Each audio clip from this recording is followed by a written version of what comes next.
To you, this is Kakaaki Social. Thank you so much for joining us this Tuesday. I'm Rena Obozeghie. Now, on the efforts of the presidential candidate of the PDP, Atiku Abubakar, to expose the alleged identity fraud of Nigeria's President Bola Ahmed Tinubu by asking to have Tinubu's records with the Chicago State University, Tinubu has asked the court not to give too much details about him. Now, according to People's Gazette that has been monitoring the report, it says, but the Nigerian leader pleaded with Judge Nansen Maldonado to block all other details, especially the gender and admission records, among others, of the person who owns the certificate from being disclosed. He continued to say that Mr. Tinubu's prayers on Monday morning came as part of the ongoing legal battle unfolding at the United States District Court for the Northern District of Illinois in Chicago. And also, in addition, it says that the identity of who was admitted into Chicago State University in the 1970s has been a hot issue after college transcripts emerged that indicated the school admitted a female Bola Tinubu from Southwest College, Chicago in 1979. Meanwhile, there is an update. So Tinubu has another classmate or classmate now in the person of Olajide Adeniji, and he says that as a matter of fact, they contested same election together, more like our SUG in Nigeria, that he says, I'm familiar with the person of Tinubu, who is now the president of Nigeria.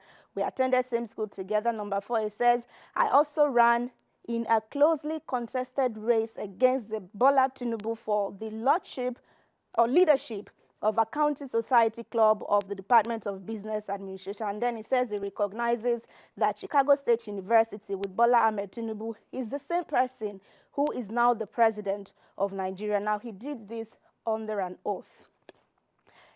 Some reactions are coming in, and from Senator Tolu, he says, why Olajide Adeniyi? Shey only Southwest people attended Chicago State University with Tinubu. This is not fair.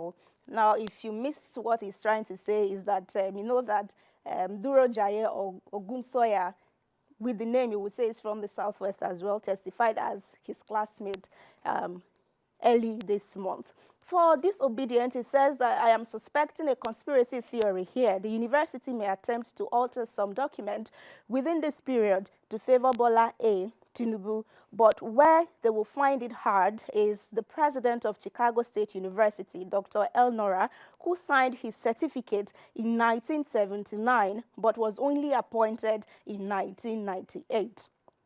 For Bruno, he says the question is whether the Bola A. Tinubu is one and same with the Niger Presido.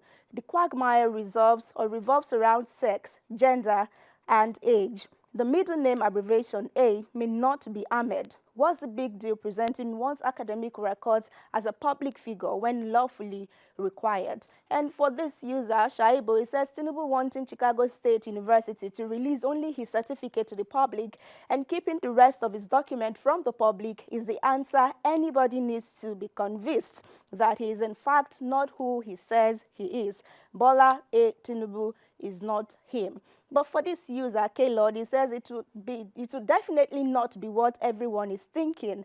I guess it's just trying to be distractive. And people were asking, you want to spend all of this money just to distract people? But I got this old video from one of the documentaries of Tinubu. I don't know if it's the one that Donald Duke was used to represent younger Tinubu. But yeah, it's a documentary of Tinubu, and the chest caption, like the designation says, he's an old-time friend of Tinubu, and he was saying that Jide, a person called Jide, contested an election with Tinubu at Chicago State University. So at one point, he ran for the president of Accounting Society of University. Two guys bubbled up as finalists. It was himself and one other intelligent young man called Jide. I don't know his surname. He eventually won. He eventually won that election. So the point there is that there was a Jide who indeed contested, according to this old-time friend of Tinubu.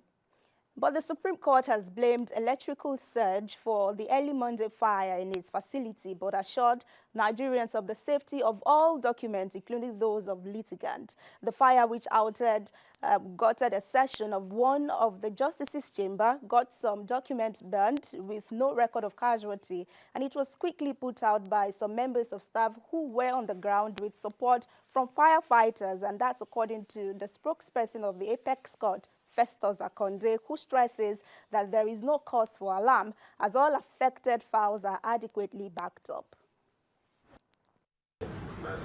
So what happened was just a normal, maybe electrical problem that resulted in a fire outbreak, and the staff were able to effectively douse it with the use of the fire extinguishers that are strategically placed in the Supreme Court. That is it. But for like maybe documents, bonds, you know, do you have maybe like a backup or something? Certainly we have them.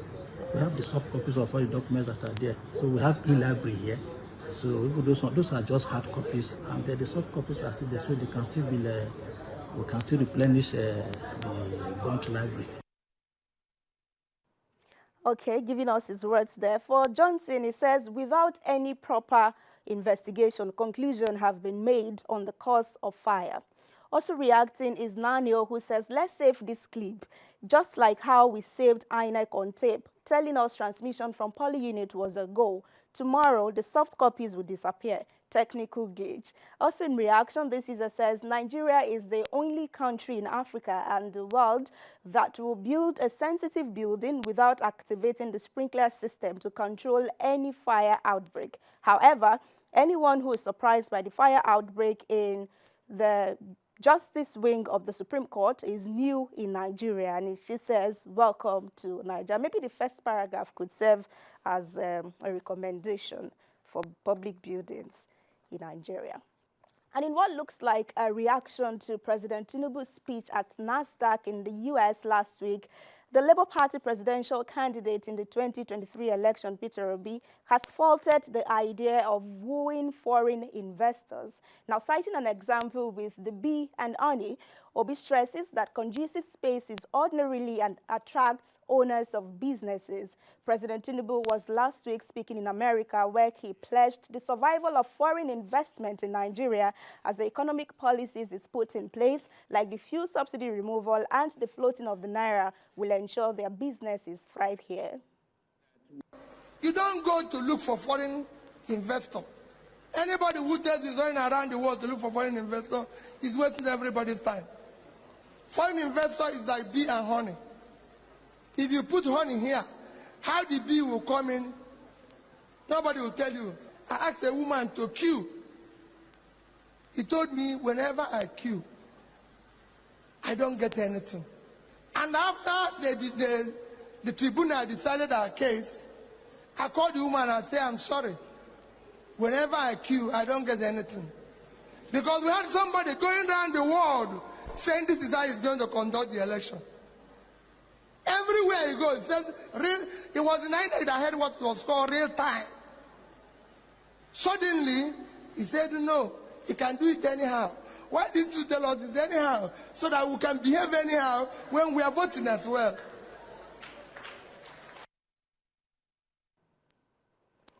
Okay, let's see.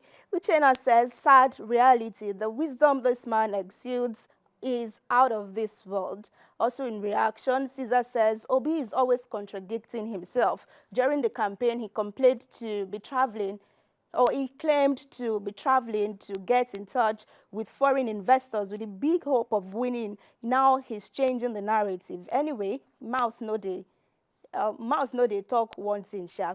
But in response to him, Chukwunonso says, can you show us where and when Obi went looking for foreign investors? He only went to see how things work over there, and that was Egypt he went to see the transformation of their power sector. Again, tell or show me where Obi went to solicit for foreign investors. But also in reaction, Abuja Foodie says, oh, well, I will oppose to this because Nigeria as a country already have bad records, so renegotiation is required. With our present status in the world, investors need reassurance.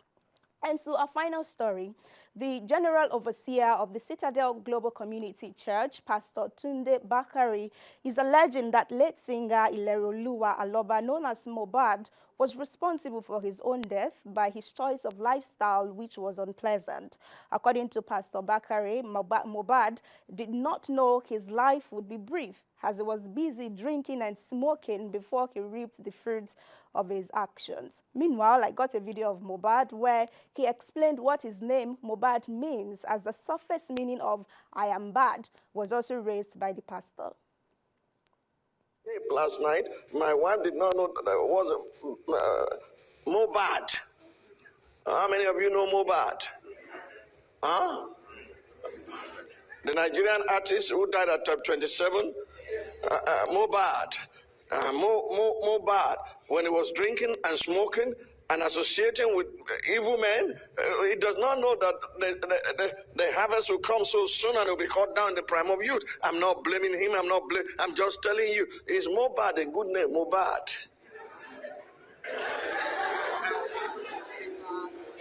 There was a young... I was using the stage name, So Black. Then when I hit up to the studio, I recorded a song with my producer. Then I did my first song, I did the second song. And the third song I did, the guy just said, bro, I'm on YouTube bad though. Like in my hood, like I'm like be forced to bring something nice out. So the guy said, bro, you are bad, oh bad. So like, okay, Mohbad. I was like, okay, Mohbad. And whenever they want to call me Mohbad, I will be like, bro, don't call me Mohbad. My dad's present.